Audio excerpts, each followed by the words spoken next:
Hi, my name is Lynn, and you're watching thegourmetcandymaker.com. The ingredients for this recipe are very basic and very simple.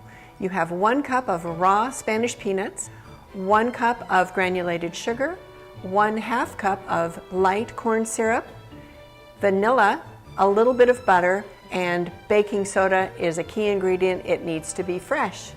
The kitchen utensils you'll need for this recipe are a microwave-safe, heat-resistant bowl, spatula, microwave obviously, and a baking sheet with either parchment paper.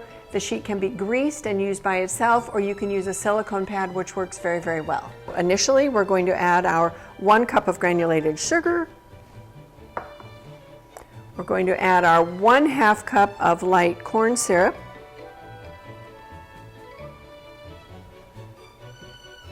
And then we're going to just throw in our wonderful raw Spanish peanuts. Some recipes call for removing the skins from the peanuts. I've made this recipe about 5 times. I've not removed the skins, and it leaves a wonderful, flavorful little kick to your recipe. So now we're going to stir this all together,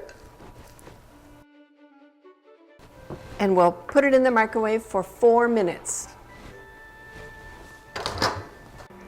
The recipe calls for raw nuts for a reason. They actually cook or roast in the hot sugar mixture. So don't make the mistake that I did originally and put in a nice blend of already roasted almonds or roasted peanuts, because they will actually burn. A heads up with this recipe, although it's very, very simple, is to number 1, use raw peanuts because they cook in the hot mixture. Number 2, check the power of your microwave prior to starting your recipe. And then number 3, definitely use fresh baking soda. The baking soda is really important because it gives your brittle the fluff and the lift and the light crunch that you're looking for when your recipe is finished.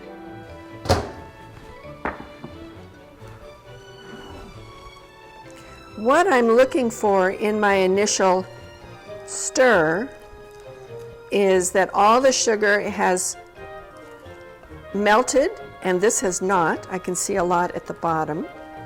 So I'm going to pop this back in the microwave. I can smell the peanuts are beginning to roast. So back in the microwave we'll go. The recipe actually calls for microwaving your mixture the first time 4 minutes, taking it out, stirring it, and popping it back in for another 4 minutes. I have found that last 4 minutes sometimes is just a little bit too long. So this time I put it in for 3 minutes. We'll test it. We can always put it in longer. It's been 3 minutes for our second microwave session, so let's see what it looks like. While the handle of my bowl isn't hot, the sides of the bowl are really hot, so always wear a little mitt. Okay, so now, if you can see, the mixture hasn't started to get brown, but the peanuts are definitely roasting. They are fabulous. I'm going to pop this back in the microwave for just another minute, maybe a half a minute.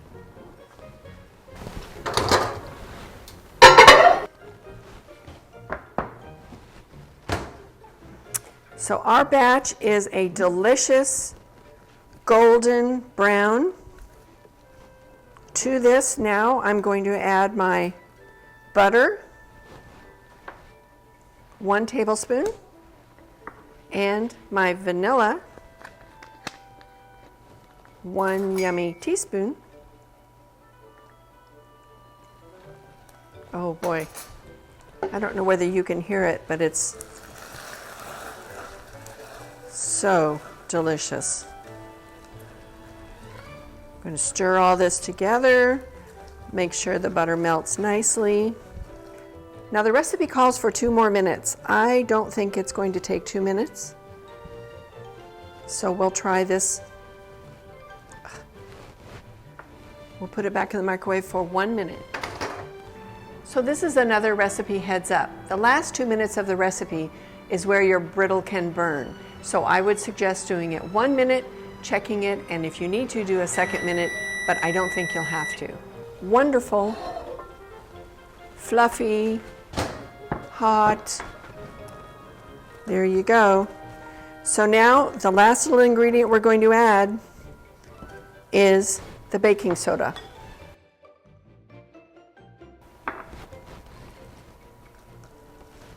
You add 1 teaspoon of baking soda, and you'll see that it's starting to lift and fluff up. And now that this is all mixed,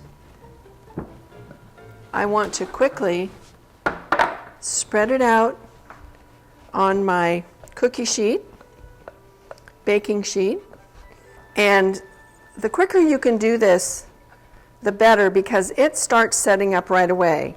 And our goal is to have this be as thin as we can make it. So we squish it around. It's hot as the dickens. Remember, it's melted sugar. You can see that it's just a delicious golden brown, rich. All the peanuts are nicely roasted. It smells fabulous. Again, it's hot as can be. So we're going to set this aside, let it cool for about 30 minutes. Now the recipe calls for, once it's cooled, once it's hard, you break it up into small bits and you call it a day. We're going to take it one step further. We're going to break it up into pieces and then dip them in milk chocolate. The result will be just yummy.